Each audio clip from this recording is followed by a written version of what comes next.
실패는 죄가 아닙니다. 어찌 실패가 죄입니까? 왜? 미래가 보이지 않기 때문에 실패는 죄가 아닙니다. 단 시도조차 하지 않는 것은 죄입니다. 이제는 여러분들은 새로운 시대를 직면을 해야 됩니다.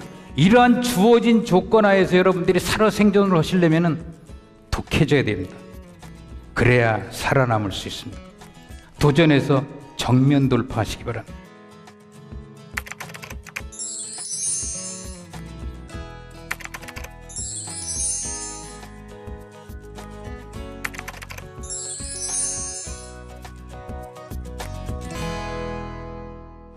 여러분 학생들은 도대체 면접관 앞에서 누구로 기억되기를 원하시는 겁니다. 누구로 여러분들이 기억되기를 원하시는 거예요? 나 스펙 다 갖췄는데? 옛날에 스펙 5종이 유행했습니다. 그러다가 2013년에 취업의 8대 스펙이 나옵니다. 그게 국어사전에 정식으로 등재가 됩니다. 제가 뜻을 봤더니 입사 경쟁이 치열해서 생긴 용어로 됩니다. 2015년에 취업 몇 종까지 간 줄 아십니까? 취업 12종 세트까지 갔습니다. 제가 2016년까지는 잘 모르겠습니다. 자, 그럼 당신들은, 우리 학생들은 예를 들어 토익에 점수를 맞춰주고 학점에 점수를 맞춰주고 어디 가서 인턴 사원한 경력 띄워주고 어디 해외 나가서 연수원 경력 띄워다 갖다 주고 자격증 갖다 띄워주고 그러면 취업이 되죠. 그게 안 되는 겁니다. 왜? 그게 완벽하게 기업이 여러분들한테 원하는 상이 아니기 때문에 그렇습니다. 나는 이렇다고 여러분들은 보여주는 취업의 스펙에 맞춰주지만은 그 취업의 스펙은 면접자들이 보기에 화장을 한 얼굴에 지나지 않는 겁니다. 면접관들은 여러분의 무엇을 보고자 하냐면 화장을 한 가면의 얼굴이 아니고 진짜 민낯을 여러분들한테 보기를 원했던 겁니다. 그 민낯을 보여주는 게 무엇냐는 겁니다. 그게 여러분들의 미래를 향하는 바로 첫 번째 여정이자 여러분들이 가고자 하는 목표입니다. 당신은 누구로 기억되길 원하십니까? 제가 던지는 메시지입니다. 자, 가장 누구로 기억되게 내 민낯을 보여주기 위해서는 뭘로 나를 무장해야 되느냐? 내가 가장 잘할 수 있는 것으로 자기 자신을 무장을 하셔야 됩니다. 세상에는 세 가지 일이 있습니다. 하나는 재미있는 일이 있고요, 해야 할 수 있는 일이 있고 잘하는 일이 있습니다. 자, 재미있는 일. 지금 여러분들도 이 강의 시간에 핸드폰을 갖고 스마트폰을 갖고 노시는 분들도 계시죠. 길에 가다가도 스마트폰을 갖고 노십니다. 계속 스마트폰을 갖고 노시는 이게 참 재밌습니다. 저도 어떨 때 이 재미에 빠져서 시간 가는 줄 모릅니다. 동영상도 그렇고요, 게임도 있죠. 얼마나 게임이 재밌는 게 많이 나옵니까? 그리고 누구나 다 여러분들 한 번쯤은 가수가 되는 꿈도 꿨을 거고 연예인처럼 배우가 한번 돼봐서 남 앞에서 서보기도 꿈도 꿔왔을 겁니다. 그건 재미있는 일일 뿐입니다. 자, 그 다음에 여러분들이 해야 하는 일이 있습니다. 학업도 해야 되고 아까 얘기했던 스펙을 맞춰줘야 되는 것이죠. 그리고 여러분들은 아직 개발을 못했을지 모르지만 여러분들 내재되어 있는 이 내면 속에는 여러분들이 잘하는 일이 있을 겁니다. 그 잘하는 일을 여러분들이 빨리 찾으셔야 됩니다. 그래서 지금까지 여러분들 대부분은 재미있는 일에 맞추어서 살아온 겁니다. 재미있는 일에. 그러나 실제 살아보면은 재미있는 일이 아니고 내가 잘할 수 있는 일이 무엇인가, 이거를 여러분들이 빨리 찾으셔야 됩니다. 여러분들의 재능이 어디 있는 것인가, 잘하는 일에서 찾고 잘하는 일이 먼저 여러분들의 내면에 깔려 있고 잘하는 일 위에, 그 위에 여러분들이 해야만 하는 일을 쌓고 그 위에 재미있는 일을 쌓으셔야 됩니다. 그래야지 지속 가능한 것입니다. 자, 제가 아주 유명한 글귀 하나를 띄워드리겠습니다. 자신의 장점으로 획득하지 않은 것들은 내가 실수하지 않았는데도 언젠가 내 곁을 떠나더라. 이게 바로 신의 뜻입니다. 이게 바로 자연의 이치인 것이고 이게 신의 뜻. 이게 누가 한 얘기냐면 르네상스를 일으킨 메디치 가문이 나중에 멸망하면서 남긴 이야기입니다. 절대 자신의 장점으로 얻어지지 않은 것은 설사 이게 여러분들을 빛내줄 것 같아도 이게 지속 가능하지가 않은 겁니다. 그래서 항상 여러분들이 무엇을 해야 될까를 망설일 때는 여러분들은 반드시 먼저 내 장점이 무엇인가를 먼저 밝혀주시기 바랍니다. 그거를 찾아내는 여정, 그게 여러분들한테 이제 주어진 가장 큰 숙제인 것입니다. 제 얘기를 잠깐 해보겠습니다. 아마 한 9년 전쯤 됐습니다. 제가 학교를 굉장히 늦게 갔는데, 제가 이제 45세 학교를 갔으니까요. 학교를 가자마자 지금 이제 아까 소개받은 것처럼 이제 문화관광부의 게임산업개발원, 지금으로 말하면 한국콘텐츠진흥원이죠. 그 원장을 제가 맡았습니다. 여러분들 잘 아시는 게임에 대한 거는 전부 저희 게임산업개발원에서 다 지원을 해줬습니다. 그 당시에. 그래서 한국의 게임 산업이 부강을 하게 된 거고요. 예. 그게 제가 2년 반을 맡았고, 그러고 학교를 돌아오니까 원광디지털대학교 총장을 저한테 맡깁니다. 제가 5년 동안 총장을 했습니다. 7년 반을 제가 학교 아이들을 가르치는 거에서 떠나 있었고 공부에서 손을 놓았습니다. 그러고 나서 제가 교단으로 다시 돌아오고 나서 저 자신을 돌아다 보니까 제가 할 수 있는 일이 아무것도 없었습니다. 논문 한 편 쓰기가 어려울 정도로 까막눈이 돼 있었습니다. 제 머리 이미. 행정은 제가 잘했을지 몰라도 제가 교수의 본연으로서의 제 가치인 가르치는 것을 못했습니다. 내가 이렇게 무능한 사람이 과연 아이들을 가르칠 수 있는 것인가? 그래서 저희 어머니가 일찍 돌아가셨기 때문에 우리 어머님 영정에다가 제가 몇 번이고 되뇌이고 물어봤습니다. 도대체 제가 무엇을 해야 됩니까? 제가 학교를 간두는 게 좋은지 무엇을 해야 됩니까? 그랬을 때 저희 어머님께서 저를 국민학교 6학년 때 시골에서 서울로 올려보낸 그 기억이 문득 떠올랐습니다. 내가 가장 잘하는 거는 다른 것도 특별하진 않지만 그래도 공부였다. 그래서 공부를 다시 시작을 하기로 마음을 먹었습니다. 그때 제 삶은 정말 단순하게 저는 가장 먼저 제가 한 일이 제 삶을 단순화시키는 거였습니다. 일체 술과 담배를 그 순간부터 끊었고요. 운동하는 골프도 다 끊었고 친구들 만나는 것도 횟수를 상당히 줄였습니다. 그리고 여러분들은 금토일이 쉬는 것 같지만 저는 금토일을 한 번도 쉬어본 적이 없습니다. 금토일은 제 학교였고 제 훈련장이었고 저의 연습 장소였습니다. 그래서 제가 그 세월을 6년을 넘게 그 삶을 지속적으로 이어갔습니다. 차를 타지 않고 걸어서 학교를 다녔고요. 그 과정 속에서 새로운 삶이 싹트기 시작했습니다. 그때서야 새로운 것이 보였습니다. 자, 이게 이제 제가 그렇게 해서 나온 책이 피렌체에 빛나는 순간입니다.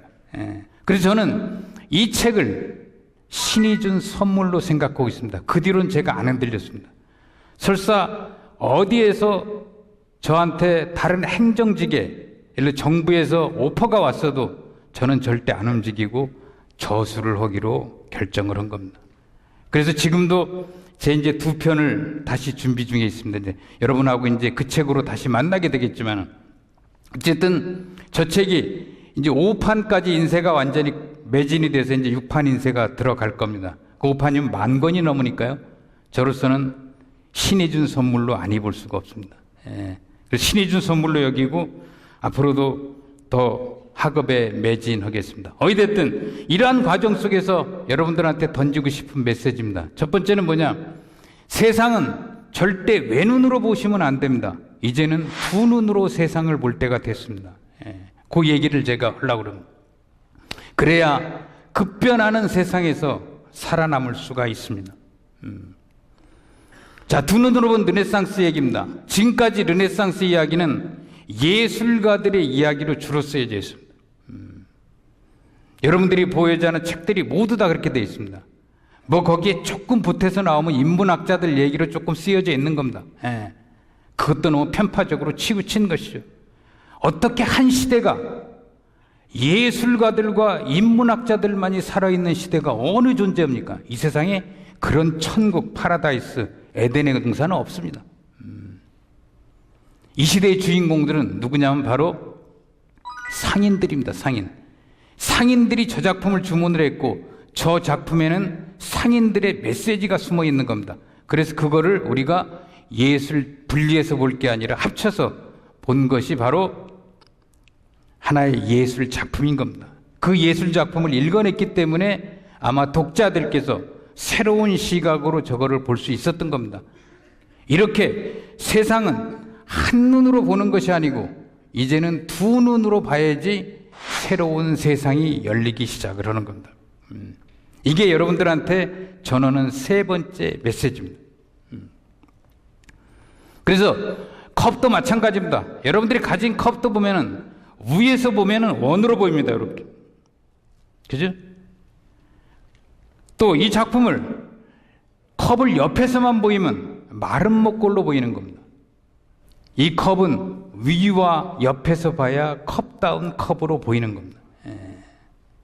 이게 새로운 세상을 보는 방법입니다. 자, 지금까지 논의를 종합을 해서 제가 메시지를 네 가지로 정리를 해봤습니다. 첫 번째 메시지입니다. 실패해도 괜찮다. 괜찮습니다. 좌절하지 말고 끝까지 도전하시기 바랍니다. 왜? 대학생이라는 이 시절이요, 인생의 연습 기간의 마지막 시간입니다. 대학을 졸업하면은요, 여러분들은 더 이상 연습할 시간이 없습니다. 이 연습할 시간에 다양한 실패를 해보고 조금 성공도 해보고 이 과정을 여러분들이 겪어 나가셔야 됩니다. 실전에는 실패를 하면은 바로 악몽입니다. 바로 여러분들한테 고통으로 다가옵니다. 대학생활 때 실패를 하시는 것은 고통으로 다가오지 않습니다. 조금 아프겠죠. 조금 창피하기도 하고. 그러나 사회에 나가서 여러분들이 실패를 하면은 여러분들한테 직접적인 고통으로 다가오는 겁니다. 그래서 대학생 때 실패를 해도 괜찮습니다. 좌절하지 말고 답을 찾아서 끝까지 가보시기 바랍니다. 자, 두 번째 메시지입니다. 장점을 개발해 자신만의 모습을 만들어라. 제가 아까 만들었죠. 여러분들이 스펙을 자꾸 쌓아가는 모습들, 이거는 제가 볼 때는 화장한 얼굴을 자꾸 보여주는 거에 지나지 않습니다. 정말 여러분들이 면접관들이 기업에서 찾는 인재들은 화장을 한 얼굴이 아니고 여러분들의 민낯입니다. 제가 화장을 벗겨냈을 때 그 안에 제 내면에 뭐가 있고 제가 우리 회사에 와서 어떠한 기여를 해줄 것인가를 읽는 것입니다. 저도 은행의 면접관을 몇 년 동안 하고 있지만은 저는 얼굴을 보지 않고 고개를 숙이면서 학생들 면접을 합니다. 그 스펙도 안 봅니다. 그 스펙에 올라오는 사람 다 그만합니다. 그거는 여러분들한테 중요한 게 아닙니다. 스펙에 목매지 마시기 바랍니다. 장점으로 자기 자신을 개발을 해서 내 진정한 민낯을 여러분들 면접관들한테 보여주시기 바랍니다. 그래야 여러분들이 바늘구멍만한 찬스도 여러분들이 얻을 수 있는 것입니다. 세 번째입니다. 미래의 세상은 두 눈으로 봐야만 보입니다. 이제는 여러분들한테 정말로 제가 권하고 싶은 한마디 충고는 전공은 하나만 해가지고 안 됩니다. 이제는 복수 전공은 필수입니다. 제가 저희들도 대학에서 학생들을 면접을 하는데요. 저한테 배정된 인원이 한 80명 정도 됩니다. 매년 면접하는 학생이. 희망사항을 물어보면 누구나 다 가고 싶은 데가 금융기관입니다. 근데 금융기관에서는 이제는 경제학과 경영학과 안 뽑습니다. 어디과 뽑냐고요? 통계학 전공한 사람이 1순위입니다. 그래서 반드시 여러분들이 가고 싶어하는 금융기관도 이제는 복수 전공을 해야만 갈 수 있습니다. 필히 복수 전공을 하시기 바랍니다. 그런데 우리 부모들은 어떻게 가르치냐? 모두들 공대에서 이과에서 자라면 의사를 했으면 합니다. 모두 다 슈바이처가 되라고 그런지 모르겠습니다. 희생을 하라 그런 걸까요? 안정적인 직업이었기 때문에 그리 하라 그랬을 겁니다. 그러나 최근에 나타나는 하나의 현상, 특히 치과 의사를 중심으로 일어나는 하나의 현상이 뭐냐?